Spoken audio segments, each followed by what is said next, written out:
Hello everyone, आज हे ऐका. हॅलो गाईस, तुमच्या मेन ब्लॉग मध्ये स्वागत आहे. आज आम्ही मुलींना वॉटर पार्कला घेऊन गेलो होतो. सो माझ्या लेकीने तुमचं स्वागत तर केलंय, पण माझ्याकडून पुन्हा एकदा हॅलो एव्हरीवन, प्राजक्ताच लाईव्ह ब्लॉगच्या मिनी ब्लॉग मध्ये तुमचे स्वागत आहे. सो आज आम्ही चाललो होतो फिरायला. ते कुठे ते तुम्हाला कळेलच, पण याही ब्लॉगचे 3 पार्ट झाले. सो तिन्ही पार्टला लाईक करा, शेअर करा आणि चॅनलला सबस्क्राईब करायला अजिबात विसरू नका प्लीज. सो आम्ही इथे पोहोचलो होतो सी वर्ल्डला, अबुधाबीला. इथे यांनी हे एस आयलँड म्हणून बनवलेलं आहे.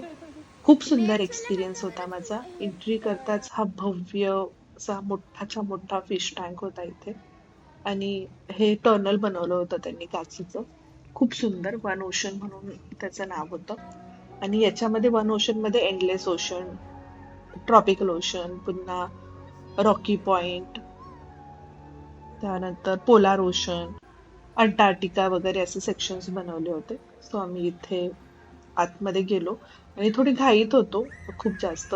सगळेजण पळापळ करत होते, कारण की इथे आमचा डॉल्फिन शो चालू झाला होता. सो मिस नव्हता करायचा आम्हाला, त्यामुळे घाईघाईत आतमध्ये गेलो आणि शो चालू झाला होता ऑलरेडी.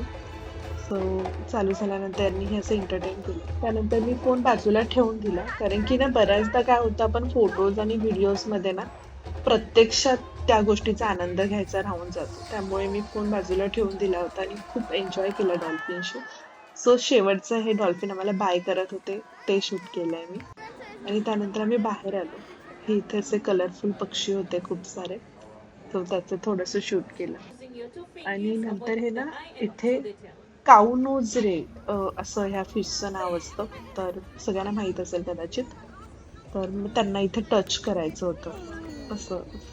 फक्त पाण्यामध्ये हात टाकून ठेवायचा, ते येतात आपोआपच आपल्याकडे आणि तेही आपल्याला असं हायफाय देऊन जातात. खूप सुंदर एक्सपिरियन्स होता हा. खूप छान मज्जा आली खूप जास्त आम्हाला. मुलींनीही खूप जास्त एन्जॉय केलं. पिल्लूने स्पेशली जास्त. ती तिकडनं निघायला तयारच नव्हती अजिबात. पण पुढेही खूप छान छान आहे असं सांगून आम्ही तिकडून तिला घेऊन आलो. त्यानंतर मी ते आतमध्ये पोलार ओशन म्हणून होतं, तिकडे गेलो आणि तिथे आम्हाला दिसला हा सी लायन. तो त्याच्यासोबत पिल्लू खूप जास्त खेळत होती. त्यानंतर हा हार्बोर सेल होता तिथे.